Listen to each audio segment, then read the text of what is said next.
ಹಾಗಾಗಿ ಎಚ್ಚರಿಕೆನೇ ಆಗ್ಲಿಲ್ಲ. ಈಗ ಹೆಚ್ಚಾಗ್ತಿದೆ. ಮಲ್ಕೊಳ್ರಿ ಗಂಗಾ, ನಂಗೆ ತುಂಬಾ ನಿದ್ದೆ ಬರ್ತಿದೆ. ಯಾಕೆ ಇಷ್ಟು ಮಾತಾಡ್ತಿದ್ದೀರಾ? ಟೈಮ್ ಎಷ್ಟಾಗಿದೆ ಅಂತ ಗೊತ್ತಾ ರಾಜು? ಅಲ್ಲೇ ಬೆಳಿಗ್ಗೆ 8 ಗಂಟೆ ಆಗೋಗಿದೆ. ಅಂಥದ್ರಲ್ಲಿ ನೀವು ಇನ್ನು ಟೈಮೇ ಆಗಿಲ್ಲ ಮಲ್ಕೊ ಅಂತ ಹೇಳ್ತಿದ್ದೀರಲ್ಲ. ಯಾರಾದ್ರೂ ಬಂದು ಎಬ್ಸೋಕ್ಕಿಂತ ಮುಂಚೆ ನಾನು ಬೇಗ ಎದ್ದು ರೆಡಿ ಆಗ್ಬೇಕಪ್ಪ. ರಾಜು ರಾಜು ಎದ್ದಳ್ರಿ, ನಿಮ್ ಜೊತೆ ಏನೋ ಮಾತಾಡ್ಬೇಕು. ಎದ್ದು ರಾಜು. ದೇವ್ರೆ, ನೀನು ಮಲ್ಕೊಳ್ಳಲ್ಲ ಗಂಗಾ, ನನ್ನನ್ನು ಮಲ್ಗಕ್ ಬಿಡಲ್ಲ. ಅದೇನು ಅಂತ ಹೇಳು ಗಂಗಾ, ನಂಗೆ ತುಂಬಾ ನಿದ್ದೆ ಬರ್ತಿದೆ ಗೊತ್ತಾ. Raju, happy new year Raju. ಇವತ್ತು ಹೊಸ ವರ್ಷ ಅನ್ನೋದು ಮರ್ತು ಬಿಟ್ಟಿದ್ದೀರಾ ಅಲ್ವಾ? ಇವತ್ತು ಜನವರಿ 1. ನೀವು ನಂಗೆ ವಿಶ್ ಮಾಡಿಲ್ಲ, ಏನಿಲ್ಲ. ಅದ್ ಬಿಟ್ರೆ ಬರೀ ನಿದ್ದೆ ಬರ್ತಿದೆ ಅದೊಂದೇ ನಿಮ್ಗೆ. ಹೋಗು ರಾಜು, ನೀನ್ ನನ್ನ ಮಾತಾಡ್ಸ್ಬೇಡ. ನಾನು ಏನೇನೋ ತಿಳ್ಕೊಂಡಿದ್ದೆ ಗೊತ್ತಾ. ನಮ್ಮ ರಾಜು ನಂಗೆ ಏನಾದ್ರೂ ಸರ್ಪ್ರೈಸ್ ಕೊಡ್ತಾರೆ, ಹೊಸ ವರ್ಷಕ್ಕೆ ವಿಶ್ ಮಾಡ್ತಾರೆ, ನನ್ಕಿಂತ ಮೊದಲೇ ರಾಜುಗೆ ನೆನಪಿರುತ್ತೆ ಅಂತೆಲ್ಲ ಎಷ್ಟೆಲ್ಲ ಅನ್ಕೊಂಡೆ. ಆದ್ರೆ ನೀನು ಬರೀ ನಂಗೆ ನಿದ್ದೆ ಬರ್ತಿದೆ ಬರೀ ಮಲ್ಗೋದೇ ಆಗೋಯ್ತು. ಅಲ್ಲ ಗಂಗಾ, ನಂಗೆ ನೆನಪಿತ್ತು ಇವತ್ತು ನ್ಯೂ ಇಯರ್ ಅಂತ.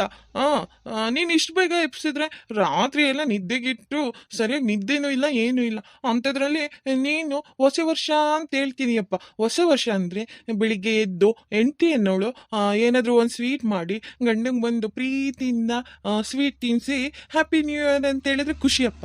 ನೀವು ಮಲ್ಗಿರೋ ಜಾಗದಲ್ಲಿ ಮಲ್ಕೊಂಡು ಹ್ಯಾಪಿ ನ್ಯೂ ಇಯರ್ ರಾಜು ಅಂದರೆ ಅದು ಹೇಗೆ ಖುಷಿ ಆಗ್ಬೇಕು ಹೇಳ? ಅಲ್ಲ ಗಂಗಾ, ನೀನು ಮಲ್ಗಿಲ್ಲ, ನನ್ನನ್ನು ಮಲ್ಗಕ್ ಬಿಡ್ಲಿಲ್ಲ. ಅಲ್ಲ ರಾಜು, ಮನೆಯಲ್ಲಿ ಅತ್ತೆ ಮಾವ ಅಜ್ಜಿ ದೊಡ್ಡಮ್ಮ ಪ್ರೀತಿ ರಾಜು ಸೌಮ್ಯ ನಿಮ್ಮ ಅತ್ತೆ ಎಲ್ಲ ಇದ್ದಾರೆ. ಅಂಥದ್ರಲ್ಲಿ ನಾವು ಒಟ್ಟು 8 ಆದ್ರೂ ಇನ್ನು ಮಲ್ಗಿದ್ರೆ ನಮ್ಮ ಬಗ್ಗೆ ಏನಂತ ತಿಳ್ಕೊಳ್ಳಲ್ಲ. ಏನನ್ನಲ್ಲ ಹೇಳು. ಅದಕ್ಕೆ ನಾನು ನಿನ್ನ ನೆಪ್ಸಿದ್ದು, ಬರ್ರಿ ಹೋಗೋಣ ಹೊರಗಡೆ ಅಂತ. ಸರಿ, ನೀನು ಹೋಗು ಗಂಗಾ, ನಾನು ಆಮೇಲೆ ಬರ್ತೀನಿ. ಸರಿ ಆಯ್ತು ಬಿಡಿ, ನಾನೇ ಹೋಗ್ತೀನಿ. ಅಲ್ಲೇ ನಂಗೆ ಗಂಗಂಗೆ ಇವತ್ತು ನ್ಯೂ ಇಯರ್ ವಿಶ್ ಮಾಡೋದೇ ಮರ್ತು ಬಿಟ್ಟಿದ್ದೀನಲ್ಲ. ಅದಲ್ದಲೆ ಇವತ್ತು ನ್ಯೂ ಇಯರ್ ಅನ್ನೋದೇ ಮರ್ತೋಗಿದೆ. ಸಂಜೆ ಹೇಗಾದ್ರೂ ಮಾಡಿ ಗಂಗನ್ನ ಹೊರಗಡೆ ಕರ್ಕೊಂಡು ಹೋಗ್ಬೇಕು. ಅವಳಿಗೆ ನ್ಯೂ ಇಯರ್ ಏನಾದರೂ ಒಂದು ಸರ್ಪ್ರೈಸ್ ಗಿಫ್ಟ್ ಕೊಡಬೇಕು. ಅವಾಗಲೇ ನಂಗೆ ಸಮಾಧಾನ. ಇದು ನಮ್ಮ ಮದುವೆ ಆದ ಮೊದಲನೇ ವರ್ಷದ ನ್ಯೂ ಇಯರು. ಅಂಥದ್ರಲ್ಲಿ ಇದನ್ನ ಹಾಳಾಗಕ್ಕೆ ನಾನು ಬಿಡಲ್ಲಪ್ಪ. ಹೇಗಾದರೂ ಮಾಡಿ ಗಂಗನ್ನ ಔಟ್ಸೈಡ್ ಕರ್ಕೊಂಡೋಗಿ ಅವಳಿಗೆ ಇಷ್ಟ ಆಗಬೇಕು. ಆ ಥರ ಎಲ್ಲ ವ್ಯೂ ಮಾಡಿ ಆಮೇಲೆ ಅವಳಿಗೆ ವಿಶ್ ಹ್ಯಾಪಿ ನ್ಯೂ ಇಯರ್ ಅಂತ ಹೇಳ್ತೀನಿ. ಅಲ್ಲಿವರೆಗೂ ಹೇಳಲ್ಲ. ಅಮ್ಮ, ನಿನ್ನೆನ್ನೆ ಏನ್ ಮಾಡಕ್ ಹೊರಟಿದ್ದೆ ಅಮ್ಮ? ನಾವ್ ಇನ್ನೊಂದ್ ಚೂರ್ ನಾಟಕ ಮಾಡ್ತಿದ್ರೆ ಮುಗಿತಲ್ಲಿಗ್ ನಮ್ ಕತೆ. ಎಲ್ಲರೂ ಸೇರಿ ನಮ್ಮನ್ನ ಮನೆವರೆಗೆ ಹಾಕೋರು. ನೀನೇನಾದ್ರೂ ಅದೇ ಟೈಮಿಗೆ ಎದೆ ನೋವು ಅಂತ ಆದ ರೀತಿ ಬೀಳಲಿಲ್ಲ ಅಂತಿದ್ರೆ ಇಷ್ಟೊತ್ತಿಗೆ ನಾವು ಹಳೆ ಮನೆಯಲ್ಲಿ ಮುರ್ಕುಲ್ ಚಾಪೆ ಅದೇ ಅಲ್ಲೋಗಿ ನಮ್ಮ ಅಪ್ಪನ ಮನೇಲಿ ಬಿದ್ದಿರ್ತಿದ್ವಿ. ಸದ್ಯ ಅಷ್ಟೊತ್ತಿಗೆ ಹೆಂಗೋ ನಾಟಕ ಮಾಡಿ ನೀನೇ ಹೋಗೋ ತಪ್ಪಿಸಿದೆ ನೋಡು. ನಂಗಂತೂ ಅಷ್ಟು ಭಯ ಆಗಿರ್ಲಿಲ್ಲ ಅಮ್ಮ. ಅಲ್ಲ ಕಣೆ, ನಾನು ಅಷ್ಟು ಸುಲಭವಾಗಿ ಈ ಮನೆ ಬಿಟ್ಟು ಹೋಗ್ಬಿಡ್ತೀನಾ? ಇಷ್ಟು ವರ್ಷ ಯಾಮರಿಸ್ಕೊಂಡ್ ಬಂದಿರೋಳು ನಾನು. ಇವರಿಗೆಲ್ಲ ಹೇಗೋ ಮಾಡಿ ಇಲ್ಲೇ ಉಳ್ಕೊಳ್ಳೋ ವ್ಯವಸ್ಥೆ ಮಾಡ್ಕೊಂಡಿದ್ದೀನಿ. ಅಂಥದ್ರಲ್ಲಿ ನಾನು ಇವರಿಗೆಲ್ಲ ಬಿಟ್ಟು ಹೋಗ್ಬಿಡ್ತೀನ? ಹಂಗೆ ಹಿಂಗೂ ಏನೇನಾದ್ರೂ ನಾಟಕ ಮಾಡ್ತಿರ್ಬೇಕು ಕಣೆ. ಅವಾಗ ಅವರು ನಮ್ಮ ಕಡೆ ಇವರು ಇದ್ದಾರೆ ಅಂತ ಗುರ್ತಿಸ್ತಾರೆ. ನಾವು ಅದು ಏನು ಮಾಡ್ದಲ್ಲೇ ನಮ್ಮ ಪಡಿಗೆ ನಾವು ಸುಮ್ಮನೆ ಇದ್ಬಿಟ್ರೆ ಇವಳ್ದೆ ಅಂತಾಗ ಎಲ್ಲದು ನಮ್ದೇ ಅಂತ ತೀರಾ ಅತಿಯಾಗಾಡ್ತಾರೆ. ಅದಕ್ಕೆ ಅವಾಗವಾಗ ಈ ರೀತಿ ಎಲ್ಲ ನಾಟಕ ಮಾಡ್ತಿರ್ಬೇಕು. ಹ್ಞೂ ಕಣಮ್ಮ, ನೀನು ಹೇಳೋದು ಸರಿನೇ. ಇಲ್ಲ ಅಂದ್ರೆ ಅಷ್ಟೊತ್ತಿಗೆ ರಾಜು ಮಾವ ಎದ್ದು ಬಂದು ನೀನು ನೋಡ್ತಿದ್ನ, ಇಲ್ಲ ಅತ್ತೆ ಮಾವ ಯಾರಾದ್ರೂ ಅವರೆಲ್ಲ ನಿಂತ್ಕೊ ಅಂತ ಹೇಳಿದ್ರೆ ಅಷ್ಟೇ. ಯಾರು ಬಂದು ನಮ್ಮ ಬ್ಯಾಗ್ ಆಗ್ಲಿ ತಾಳ್ಲಿಲ್ಲ, ಬರೀ ಒಳಿಕಂತನೂ ಒಬ್ರು ಕರೆದಿಲ್ಲ. ರಾಜು ಮಾವ ಬರ್ತಿರ್ಲಿಲ್ಲ ಅಂದ್ರೆ ನಾವು ನೆನ್ನೆ ಇಷ್ಟೊತ್ತಲ್ಲಿ ನಮ್ಮ ಮನೇಲಿ ಇರ್ತಿದ್ವಿ ಅನ್ಸುತ್ತೆ. ಹ್ಞೂ ಕಣೆ, ನಮ್ಮ ರಾಜು ಒಂದ್ ರೀತಿ ಒಳ್ಳೆಯವನೇ. ಅವ್ನು ನಮ್ಗೆ ಎಷ್ಟು ಪ್ರೀತಿ ಮಾಡ್ತಾನೆ ನೋಡು. ಆದ್ರೆ ಏನ್ ಮಾಡೋದು, ದುರಾಸೆಗೋಸ್ಕರ ಎಲ್ಲ ಮಾಡ್ಲೇಬೇಕಲ್ಲ. ಹಾಳಾದ ಗಂಗನ್ ಜಾಗದಲ್ಲಿ ನೀನ್ ಇರ್ಬೇಕಾಗಿತ್ತು. ಅವಾಗ ನಮ್ ಮನ್ಸಿಗೆ ಸಮಾಧಾನ ಆಗೋದು. ಅದನ್ ಬಿಟ್ಟು ಆ ಗಂಗಾ ನಮ್ ರಾಜನ್ ಯಾಮರ್ಸಿ ಬಂದಿದ್ದಾಳಲ್ಲ, ಹಂಗ ಅದು ಕಣ್ಣಾರೆ ಸಹಿಸಕ್ ಆಗ್ತಿಲ್ಲ ಕಣೆ. ಅದಕ್ಕೆ ಹೇಗಾದ್ರೂ ಮಾಡಿ ಅವಳಿಗೆ ಏನಾದ್ರೂ ಮಾಡಿ ಗಂಗನ್ನ ಇಲ್ಲಿಂದ ಓಡಿಸ್ಬೇಕು ಕಣೆ. ರಾಜದು ನಿಂದು ಮದ್ವೆ ಮಾಡಿಸ್ಬೇಕು. ಅವಾಗ ನೋಡ್ ನನ್ ಮನ್ಸಿಗೆ ಸಮಾಧಾನ. ಅಮ್ಮ, ಆದ್ರೆ ನೀನೇನೋ ಆ ರೀತಿ ಹೇಳ್ತಿದೀಯ. ರಾಜು ಮಾಮ ನೋಡಿದ್ರೆ ಆ ಗಂಗನ್ ಎಷ್ಟು ಇಷ್ಟಪಡ್ತಾನೆ. ಆ ರೀತಿ ನಂಗೆ ಒಂದ್ ದಿವಸನೂ ನಾನು ಇಷ್ಟ ಆಗ್ಲಿ ಕೇಳಲಿಲ್ಲ. ಇಲ್ಲ, ನಂಗೆ ಒಂದ್ ದಿವಸನೂ ನನ್ನ ಜೊತೆ ಕೂತ್ ಮಾತಾಡಿಲ್ಲ. ಅಂತನೂ ನನ್ನನ್ನ ಇಷ್ಟಪಟ್ಟು ಮದ್ವೆ ಆಗ್ತಾನೇನಮ್ಮ. ನಂಗೆ ಯಾಕೋ ಇದ್ರ ಮೇಲೆ ಭರವಸೆನೇ ಬರ್ತಿಲ್ಲ ಗೊತ್ತಾ. ಅವನು ಇಷ್ಟಪಟ್ಟು ನಿನ್ನ ಹತ್ರ ಬರೋದಲ್ಲ ಕಣೆ, ನೀನು ಅವನ ಹತ್ರ ಹೋಗ್ಬೇಕು. ಹೋಗಿ ಏನೇನಾದ್ರೂ ಹೇಳಿ ರಾಜುಗೆ ನಿನ್ ಮೇಲೆ ಪ್ರೀತಿ ಹುಟ್ಟಂಗ್ ಮಾಡ್ಬೇಕು. ಅದನ್ ಬಿಟ್ಟು ನೀನ್ ಇಲ್ಲೇ ಕೂತಿದ್ರೆ ಅವ್ನು ನಿನ್ನ ಹತ್ರ ಬರ್ತೇನೆ ನಂಗೆ ಪ್ರೀತಿ ಮಾಡು ಅಂತ. ನೀನ್ ಹೋಗಿ ಏನಾದ್ರೂ ಒಂದು ಐಡಿಯಾ ಮಾಡಿ ರಾಜು ನಿನ್ ಜೊತೆ ತಿರ್ಗಾಡಂಗ್ ಮಾಡ್ಬೇಕು, ನಿನ್ ಜೊತೆ ಇರಂಗ್ ಮಾಡ್ಬೇಕು. ಅದನ್ ಬಿಟ್ಟು ಅವನೇ ಬಂದು ಮಾಡ್ತಾನೆ ಅಂತ ಕೂತ್ರೆ ಅದಾಗ್ದಲ್ಲೇ ಇರೋ ಕೆಲಸ ಹೇಳು.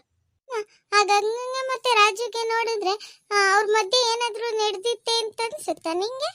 ಅಯ್ಯೋ, ನಾನು ನಿನ್ನೆ ಇಷ್ಟೆಲ್ಲ ಆದ್ಮೇಲೆ ಆ ರೀತಿ ಏನೂ ಆಗಿರಲ್ಲ ಅಂತ ತಿಳ್ಕೊಂಡಿದ್ದೆ ಕಣೆ. ಆದ್ರೆ ಯಾರಿಗ್ ಗೊತ್ತು.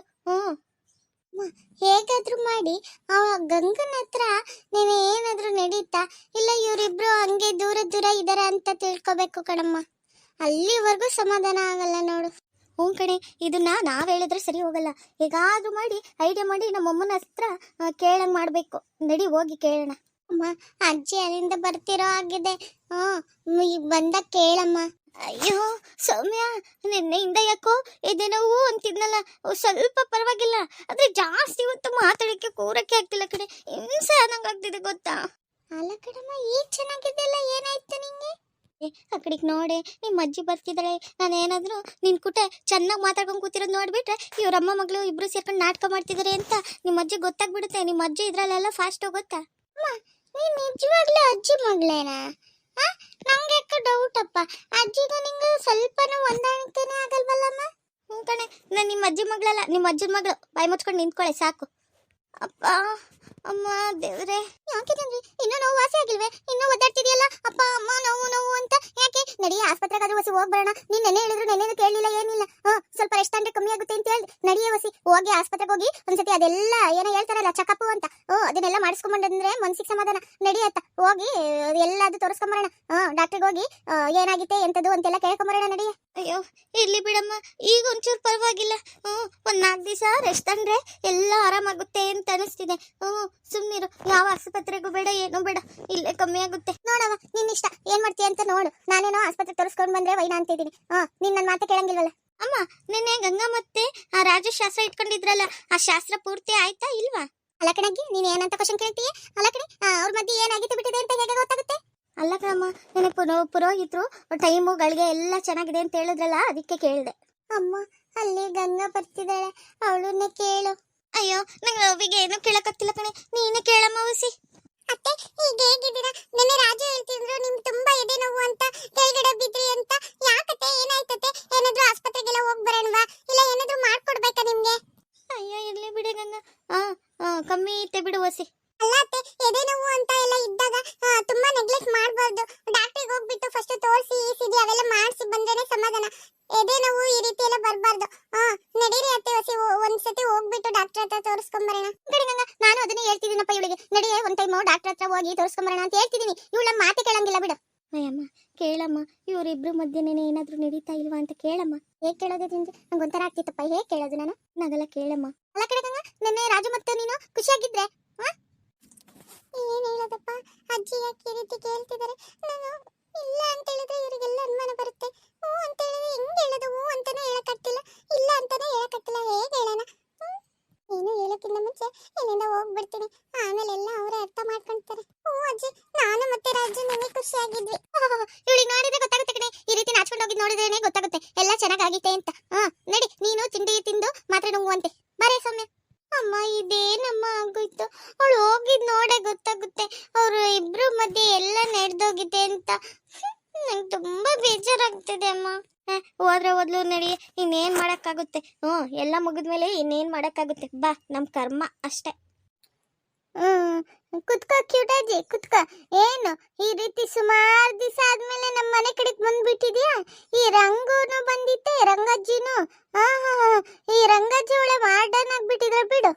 ಹೌದು ಕಣೆ, ನಮ್ಮ ಮನೆಯಲ್ಲಿ ಎಲ್ಲರೂ ನೀನು ಚೂಡಿದಾರ್ ಹಾಕೋ, ತುಂಬಾ ಚೆನ್ನಾಗಿ ಕಾಣಿಸ್ತೀಯ, ಲಕ್ಷ್ಮಣವಾಗೆ ಅಂತ ಹೇಳ್ತಾರಪ್ಪ, ಅದಕ್ಕೆ ಹಾಕೊಂಡೆ. ಏನು ಎಲ್ಲರೂ ನನ್ನನ್ನೇ ನೋಡಿ ದೃಷ್ಟಿ ಮಾಡ್ತಿದ್ದೀರಲ್ಲ, ಯಾಕೆ ನಾನು ಈ ಡ್ರೆಸ್ ಚೆನ್ನಾಗಿ ಕಾಣಿಸ್ತಿಲ್ವೇ? ಅಯ್ಯೋ, ತುಂಬಾ ಚೆನ್ನಾಗಿ ಕಾಣಿಸ್ತಿದೆ ಬಿಡ್ರಿ ರಂಗಜ್ಜಿ. ಏನು ಈ ವಯಸ್ಸಲ್ಲಿ ಮಕ್ಳಿಗೆ ಮದ್ವೆ ಮಾಡಿದ್ದಾಯ್ತು, ಮೊಮ್ಮಕ್ಳಿಗೆ ಮದ್ವೆ ಮಾಡಿದ್ದಾಯ್ತು. ಮಕ್ಕಳನ್ನು ಎತ್ತಾಡಿಸೋ ಟೈಮಲ್ಲಿ ಈಗ ನೀನು ಚೂಡಿದಾರ ಹಾಕೊಂಡು ಈ ರೀತಿ ಒಳ್ಳೆ ಫಾರಿನ್ ಹುಡುಗಿ ತಿರ್ಗಾಡ್ತಿದೆ ಎಲ್ಲ ಬಿಡು. ತುಂಬಾ ಚೆನ್ನಾಗಿ ಕಾಣಿಸ್ತಿದೆ ನೋಡು. ಲಕಣಿಗ್ ಚಂದ್ರಿ, ನಾನೇನೋ ಒಂದ್ ವಿಷಯ ಕೇಳ್ಪಟ್ಟೆ ಕಣಪ್ಪ. ನಿಂಗ್ ಗೊತ್ತಿಲ್ವೇ? ವಿಷಯ ಕೇಳ್ದೆ? ಅದೇ ಕಣಿ, ನಿನ್ ಮಗ್ಳು ಇದ್ಲಲ್ಲ ಗಂಗಾ, ಆ ಗಂಗಾ ಪೇಟೆಲ್ಲ ಒಂದು ಹುಡುಗಂಗ್ ಮದ್ವೆ ಆಗಿದ್ದಾಳಂತೆ. ಮದ್ವೆ ಆಗಿ ಮೊನ್ನೆ ಏನೋ ಅವ್ರ ಮನೆಯಲ್ಲಿ ಇವಳನ್ನ ಸೊಸೆ ಅಂತ ಒಪ್ಕೊಂಡು ಗ್ರ್ಯಾಂಡ್ ಆಗಿ ರಿಸೆಪ್ಷನ್ ಎಲ್ಲ ಮಾಡಿದ್ದಾರೆ ಕಣಿ. ನನ್ನ ಮೊಮ್ಮಗ ಅಲ್ಲೇ ಇರೋದಲ್ಲ, ಅವನು ಎಷ್ಟು ಚೆನ್ನಾಗಿ ಡೆಕೋರೇಷನ್ ಮಾಡಿದ್ದಾರೆ ಅಂತ ಹೋಗಿ ಒಂದು ಫೋಟೋ ಹೊಡ್ಕೊಂಡ್ ಬಂದಿದ್ದ. ಅದ್ರಲ್ಲಿ ಗಂಗನ ಫೋಟೋಗಳು ಎಲ್ಲ ಇದ್ವು. ನಾನು ನೋಡಿ ಯಾರು ಅಂತ ಕೇಳ್ದಾಗ, ಅದೇ ಕಣಮ್ಮ ಇಲ್ಲಿ ಮಂಜಿ ಅಂತಿದಾರಲ್ಲ ಅವ್ರ ಮಗಳು ಗಂಗಾ, ಅಲ್ಲಿ ಟೌನಲ್ಲಿ ಹೋಗಿ ಯಾವುದೋ ಒಂದು ಹುಡುಗಂಗೆ ನೋಡಿ ಮೆಚ್ಕೊಂಡು ಮದುವೆ ಆಗಿದ್ಲು. ಮನೆ ಕಡೆ ಸುಮಾರಾಗಿದ್ದಾರೆ, ಅವ್ರ ಮನೆ ಕಡೆ ರಿಸೆಪ್ಷನ್ ಮಾಡ್ತಿದ್ರು. ಹಾಗಾಗಿ ನಾನು ತುಂಬ ಚೆನ್ನಾಗಿತ್ತು ಅಂತ ಹೋಗಿ ಅಲ್ಲೆಲ್ಲ ಫೋಟೋ ತಗೊಂಬಂದೆ ಕಣಮ್ಮ ಅಂತ ಹೇಳ್ತಿದ್ನಪ್ಪ. ನಾನು ನೋಡಿದೆ ಕಣಗಿ, ಅದು ಗಂಗಾನೇ, ಗಂಗಾನೇ ಬಿಡಪ್ಪ. ಗಂಗಂಗಂತೂ ಎಂತ ಚಂದಾಗಿ ರೆಡಿ ಮಾಡಿದಾರ ಅಂದ್ರೆ ಒಳ್ಳೆ ಗೊಂಬೆ ಗೊಂಬೆ ಕಾಣಿಸ್ತಿದ್ದಾಳೆ ಕಡೆ. ನಿಂಗೆ ಗೊತ್ತಿಲ್ವೇ? ಏಕೆ ನಿಮ್ಗೆ ಯಾರು ಕರೆದಿಲ್ವೇ? ಅವಳ ಗಂಗಾ ಯಾವ ಗಂಗನೂ ಇಲ್ಲ, ಮಣ್ಣು ಇಲ್ಲ, ಮಸಿನೂ ಇಲ್ಲ. ಯಾವಾಗ ನಮ್ ಮನೆ ಬಿಟ್ಟು ಹೋದ್ಲ ಅವಾಗ್ಲೇ ಅವಳದು ನಮ್ದು ಸಂಬಂಧ ಎಲ್ಲ ಮುರಿದೋಯ್ತು ಕಿವುಡಜ್ಜಿ. ನಂಗೆ ಅವಳ ಮಗಳು ಇರ್ಲಿಲ್ಲ, ಏನಿಲ್ಲ. ನಂಗಿರೋದು ಒಬ್ನೇ ಮಗ ಅಷ್ಟೇ. ಯಾವತ್ತು ಅವಳು ಕಲ್ಯಾಣ ಮಂಟಪದಿಂದ ಓಡೋದ್ಲೋ ಅವತ್ತಿಗೆ ನನ್ನ ಅವಳ ಸಂಬಂಧ ಎಲ್ಲ ಮುರಿದೋಯ್ತು ಅನ್ಕೊಂಡಿದ್ದೀನಿ. ಯಾವಳ ಗಂಗಾನೂ ಇಲ್ಲ, ಏನೂ ಇಲ್ಲ. ಯಾಕಾಗಿ ಹೆಂಗ್ ಮಾತಾಡ್ತಿದೀಯ ನೀನು? ಸಂಬಂಧ ಇಲ್ಲ ಹಂಗಿಲ್ಲ ಅಂತ ಹೇಳ್ತಾ ಸಂಬಂಧ ಮುರಿದೋಗುತ್ತೇನೆ. ಅಲ್ಲ ಕಣಿ, ಏನೋ ಇಷ್ಟಪಟ್ಟು ಹುಡುಗಿ ಮದ್ವೆ ಆಗಿದ್ದಾಳೆ, ಕರ್ದು ಅರ್ಶನ ಕುಂಕುಮ ಕಟ್ಟಿ ಕಳಿಸು. ಈ ರೀತಿ ಮನೆ ಹೆಣ್ಮಕ್ಳಿಗೆ ಕಣ್ಣಲ್ಲಿ ನೀರು ಹಾಕಿಸ್ಬಾರ್ದು. ಏನೋ ಆಗೋದಾಗೋಯ್ತು, ಅವಳ ಹಣೆ ಬರದಲ್ಲಿ ಏನ್ ಬರ್ದಿತ್ತು ಅದನ್ನೇ ಆಗೋದು. ಅದನ್ನೇ ಮನ್ಸಲ್ಲಿ ಇಟ್ಟು ಈ ರೀತಿ ಮಾಡ್ಬೇಡ ಕಣೆ, ತಪ್ಪಾಗುತ್ತೆ. ಅದು ಅಲ್ದಲೆ ನೀನು ಅವಳು ಎತ್ತವ ಬೇರೆ ಅಲ್ಲ, ಮಲ್ತಾಯಿ ಅಲ್ವೇ. ಜನ ನೀವು ಮಾತಾಡ್ತಾರೆ, ಆ ರೀತಿ ಮಾಡ್ಕೋಬೇಡ. ಕರ್ದು ಗಂಗಂಗೆ ಅರ್ಶನ ಕುಂಕುಮ ಕೊಟ್ಟು ಮಡಲ್ ತುಂಬಿ ಕಳಿಸು. ಮದ್ವೆ ಆಗಿರೋ ಹುಡುಗಿ ಕಣ್ಣಲ್ಲಿ ನೀರಾಗ್ಬಾರ್ದು ನೋಡು. ಅವಳು ಯಾವತ್ತು ನಂಗೆ ಸತ್ತೋಯ್ದ್ಲು, ಅವಳಿಗೆ ನಾನು ಕರೆದು ಅರಿಶಿನ ಕುಂಕುಮ ಕಟ್ಟಿ ಮಡಲ್ ತುಂಬ ಕಳಿಸ್ತೀನಿ ಅನ್ಕೊಂಡಿದ್ದೀರಾ? ಅದು ಸಾಧ್ಯನೇ ಇಲ್ಲ. ಅವಳು ಯಾವತ್ತು ಓಡೋದ್ಲ ಅವತ್ತಿಗೆ ನಮ್ಮ ಅವಳ ಸಂಬಂಧ ಎಲ್ಲ ಮುರಿದೋಯ್ತು. ಇನ್ನೊಂದು ದಿವಸ ಅವಳು ಹೆಸರು ತೆಗಿಬಾರ್ದು ನಮ್ಮ ಮನೇಲಿ. ಅಲ್ಲ ಕಣಜ್ಜಿ, ನಿಮ್ಮಿಬ್ಬರಿಗೆ ಸ್ವಲ್ಪನೂ ಬುದ್ಧಿ ಇಲ್ವೇ? ಇಷ್ಟು ವಯಸ್ಸಾಗೈತೆ ಅಂತದ್ರಲ್ಲೇ ಆ ಓಡೋಗಿರೋ ಹುಡುಗಿಗೆ ಸಪೋರ್ಟ್ ಮಾಡ್ತಿದ್ದೀರಲ್ಲ ನೀವಿಬ್ರು. ಅಲ್ಲ ಕಣಿ ಮಂಜಿ, ನೀನೇನೋ ಸಂಬಂಧ ಬೇಡ, ಸಂಬಂಧ ಮುರಿತೀನಿ ಅಂತ ಅಂತೀಯ. ಆದ್ರೆ ಅವಳ ಅಪ್ಪ ಹೋಗ್ಬೇಕಲ್ಲ, ಅವಳ ಅಪ್ಪಂಗೆ ಐತಲ್ಲ ಸಂಬಂಧ. ಯಾಕಂದ್ರೆ ಮಗಳಿಗೆ ಹೆಂಗ್ ಬಿಟ್ಕೊಡ್ಬಿಡ್ತಾನೆ, ಅವಳ ಅಪ್ಪಂಗೆ ಗೊತ್ತಾದ್ರೆ ಸುಮ್ಮನೆ ಇರ್ತಾನೆ? ಹಂಗೆಲ್ಲ ಮಾಡಬೇಡ. ನೀನೆಲ್ಲರ ದೃಷ್ಟಿಲೂ ಒಳ್ಳೆಯಳಾಗ್ಬೇಕು ಅಂದ್ರೆ ಆ ಹುಡುಗಿ ಕರೆದು ಅರ್ಶನ ಕುಂಕುಮ ಕೊಟ್ಟಿ ಕಳ್ಸು, ಏನಾಗಲ್ಲ. ಏನಜ್ಜಿ, ನೀನ್ ನಂಗೆ ಮಾತಾಡ್ಸಕ್ ಬಂದಿದ್ದೀರಾ? ಗಂಗನ್ ಶಿಫಾರಸ್ ತಗೊಂಡ್ ಬಂದಿದ್ದೀರಾ? ಅವಳ ಬಗ್ಗೆ ಏನಾದ್ರೂ ಮಾತಾಡ್ಬೇಕು ಅಂದ್ರೆ ನನ್ನ ಹತ್ರ ಮಾತಾಡ್ಬೇಡ್ರಿ ಅಷ್ಟೇ. ಸರಿ ಆಯ್ತು ಬಿಡಮ್ಮ, ಅಷ್ಟಕ್ಕೆ ಯಾಕೆ ಈ ರೀತಿ ಉರ್ಕಂತೀಯ? ತಿಂಡಿ ಆಯ್ತಾ? ತಿಂಡಿ ಆಗಿ ಕೂತಿದೀಯಾ ಹೆಂಗೆ? ನನ್ ತಿಂಡಿ ಆಯ್ತಾ ಇಲ್ವಾ ಅಂತ ಕೇಳೋರು ಯಾರು ಇದ್ದಾರೆ ಹೇಳು? ನಂಗೆ ಆದಾಗ ಮಾಡ್ಕೋಬೇಕು, ತಿನ್ಬೇಕು ಅಷ್ಟೇ. ಬಿಡಕ್ಕೆ ಹುಡುಗಿ, ಇವಳಿಗೆ ಏನ್ ಹೇಳೋದು? ಇವಳಿಗೆ ನಾವು ಬುದ್ಧಿ ಮಾತು ಹೇಳಕ್ ಹೋದ್ರೆ ಇವಳು ಆಮೇಲೆ ರೇಗಾಡ್ತಾಳೆ. ಬಾ, ಊರಲ್ಲಿ ಹೋಗಿ ಒಂದ್ ರೌಂಡ್ ಸುತ್ತಾಡ್ಕೊಂಡ್ ಬರೋಣ. ರಂಗು, ನೀನು ಯಾವ್ದೋ ಈ ಚೂಡಿದಾರ ಹಾಕಿದೀಯ ಅಂತ ನಾನ್ ನಿನ್ ಜೊತೆ ಸುತ್ತಾಡಕ್ ಬರೋಣ. ಊರಲ್ಲಿ ನೋಡಿದ ಜನ ಏನಂತ ಮಾತಾಡ್ಕೊಳಲ್ಲ ನಂಗೆ. ನಾನೆಲ್ಲೂ ಬರಲ್ಲ, ನೀನ್ ಹೋಗ್ಬಾ. ಇವರಿಗೆಲ್ಲ ಮಾತಾಡೋ ಅಂದ್ರೇನೆ ಗೊತ್ತಾಗಲ್ಲಪ್ಪ. ಏನು ಹಳ್ಳಿಲಿದ್ದು ಒಳ್ಳೆ ಸೀರೆ ಏನ ಸುತ್ಕೊಂಡು ಕೂದಲು ನೋಡು, ಈ ವಯಸ್ಸಲ್ಲಿ ಕೂದಲೆಲ್ಲ ಬೆಳ್ಳಗ್ ಮಾಡ್ಕೊಂಡು ನಂಗ್ ನೋಡು, ಹೇರ್ ಡ್ರೈ ಎಲ್ಲ ಹಾಕಿದೀನಿ, ಎಷ್ಟು ಚೆನ್ನಾಗಿದೆ. ಕಡೆ ನೀನು ಇನ್ನೂ ಹುಡುಗಿಯಾಗೆ ಇರು, ನಾವು ಮುದುಕಿರಾಗಿದ್ದೀವಿ.